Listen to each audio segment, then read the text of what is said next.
ఏంటన్నా మీరు బంగారం ప్లేట్ లో తింటారా? బంగారం కాదు సాయి, కంచు. హలో, ఎక్కడా? ఏమైంది వెంటనే వస్తున్నా. సాయి ఏమైంది?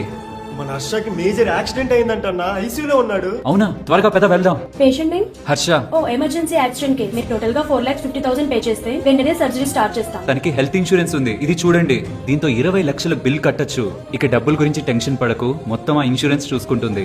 జాబ్ లో జాయిన్ అయ్యాక మా అందరిని నువ్వు హెల్త్ ఇన్సూరెన్స్ తీసుకోమని ఫోర్స్ చేస్తుంటే మేమంతా డబ్బులు వేస్ట్ అనుకున్నాం. కానీ ఇప్పుడు అర్థమైంది, ఈ చిన్న హెల్త్ ఇన్సూరెన్స్ కార్డుతో లక్షల హాస్పిటల్ బిల్ కట్టొచ్చని. ఇది చాలా మందికి తెలియదు. ఈవెన్ తెలిసిన వాళ్ళు కూడా నాకు గవర్నమెంట్ ఇన్సూరెన్స్ ఉంది, కంపెనీ ఇన్సూరెన్స్ ఇస్తుందని సొంతంగా ఒక హెల్త్ ఇన్సూరెన్స్ తీసుకోరు. ఒక్క మేజర్ హెల్త్ ప్రాబ్లం లేదా మన టైం బ్యాడ్ అయి బయటికి వెళ్ళినప్పుడు జరిగే ఒక్క యాక్సిడెంట్ లక్షల్లో హాస్పిటల్ బిల్ వేస్తుంది. అప్పుడు తెలుస్తుంది ఈ హెల్త్ ఇన్సూరెన్స్ విలువ. కానీ అప్పుడు ఏ ఇన్సూరెన్స్ కంపెనీ కూడా మనకి హెల్త్ ఇన్సూరెన్స్ ఇవ్వదు. కాబట్టి మనం ఆరోగ్యంగా ఫిట్ గా ఉన్నప్పుడే హెల్త్ ఇన్సూరెన్స్ తీసుకొని భవిష్యత్తులో మనకి ఇలా అయ్యే లక్షల హాస్పిటల్ బిల్ నుంచి మనల్ని మన ఫ్యామిలీని కాపాడుకోవాలి. లేదంటే ఒక్క ఇన్సిడెంట్ మన ఫ్యామిలీని ఆర్థికంగా రోడ్డుపైకి లాగుతుంది. ఓపెన్ గా ఏది మంచి పాలసీయో చెప్పు, నా ఫ్యామిలీకి తీసుకుంటాను.